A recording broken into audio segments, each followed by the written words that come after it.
what up everybody? It's Slummy here. I'm coming at you with my weekly Elder Scrolls Online video. In this video, I'm going to give you tips and tricks on how to defeat world bosses solo in Elder Scrolls Online. Just as a disclaimer, this is really tips for world bosses in the base game only. This does not include Craglorn and any DLC from Hrothgar on up to Summerset and probably any future DLC. ZeniMax really designed those world bosses in the DLCs to be completed by groups because they are offered by daily quests. Also, they are possible to defeat solo. I've beaten some of them solo, but it is a pain in the ass. But if you want me to make a video, post a comment in the section below and I could do the DLC bosses solo. And the DLC bosses I haven't completed solo, I sure as hell will figure it out for you. So just as another disclaimer, this is not a build video. I'm not going to touch on specific builds or characters. I'm going to do it as an overall. So if you're a healer, a tank, a DPS, this is all going to center around tips for everyone basically. So with that being said, let's get started. All right, the first and most important tip that I have when you're going to fight world bosses is don't go in there under level or under geared. This is the biggest mistake I see players do. And for new players, I can't blame them because you just don't know until you try it. But I've made this mistake hundreds of times where you go into a world boss fight and you're level 32, you're probably going to get one-shotted. And when you die, their health regenerates full and you have to start all over again. So make sure you are geared up, you're power leveled up, you have potions, you have food to extend your abilities. But don't go in there underpowered. I usually don't start my world boss fighting until around CP 300 to 350 because then I'm putting points into my recovery and stats like that. So again, be patient with the leveling of your character before going in and trying to solo these world bosses. All right, the next step going into a world boss fight is you have to have the right potions and provisions on your character, again, to focus on your sustain and survival. So some potions I recommend is some kind of resource replenish potion, even a recovery potion, definitely a health potion, and some kind of damage potion. If you're a DPS player and you have to sacrifice some of those damage points, a damage potion might make up for the points that you're sacrificing for the survival. So I highly recommend any type of those potions. There's also potions that you can make that'll have 3 abilities, such as a survival, a damage, and a recovery ability. Those are excellent potions to go in there with. Also, immovability potions will help with the stun a little bit.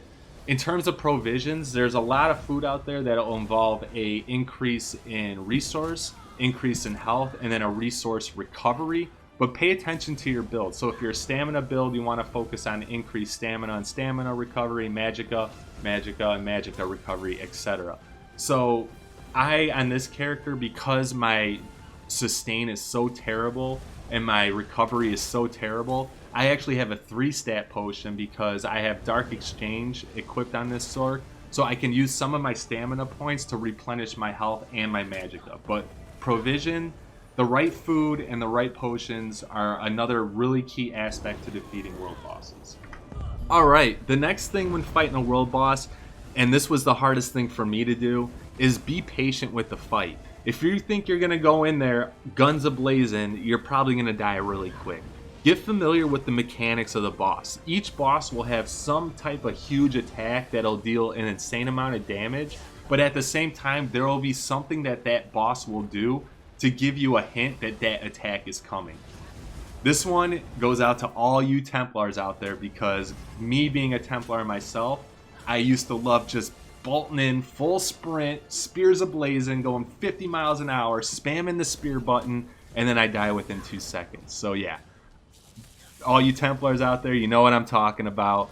I think it's hilarious now because now that I'm not playing a Templar, I'll step into a world boss, get into the fight, and then all of a sudden, just out of nowhere, a couple Templars will come in and start spamming that spear thing, and it's hilarious. But yeah, you'll die pretty quick. Be patient with the boss, get familiar with the mechanics. Some bosses will have add-ons. Get familiar with when those add-ons are released. They're usually time-gated based on how much health is left for the boss. But yeah, if you think you're going to go in there, defeat him in 2 seconds, and then ride away into a sunset of glory, it's just not going to happen. Alright, my final suggestion and tip to defeating world bosses solo is you have to get familiar with the attacks on your character. Like, get familiar with really watching your resources. I think is the most important thing, and this is the biggest mistake I still run into, is I tend to kind of focus more on the attack. I don't pay attention to my resources. And you also need to make sure that your shields are up at all time.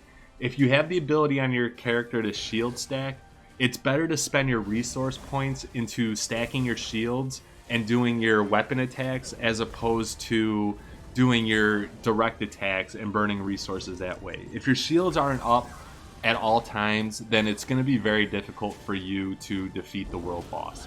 For tanks out there, you probably won't have an issue with surviving, but you'll have an issue with the damage, because world bosses can take a DPS a pretty decent amount of time. And for tanks, I can't even imagine how long that can take. I don't really play tanks too much, but if you have to sacrifice some of those survival abilities for damage, go ahead and do so, but just be careful with it. Again, shields have to be up all the time, and you really have to get into the habit of paying attention to your resource pool and doing the best you can to maintain those resources. I think doing that, it's going to make the world boss fights a lot easier. You're going to feel more confident going in there. Alright, and that's pretty much all I have in terms of fighting world bosses. I didn't really cover the weaving attacks. I'm not good at the whole animation canceling thing, so, you know, I know looking at my clips, I know everyone's going to comment, be like, dude, you need to practice on your weaving attacks, and I completely agree, but I am defeating world bosses, and I see it in the chat all the time with people looking for help. And I thought I would make a video to help those people on the solo end.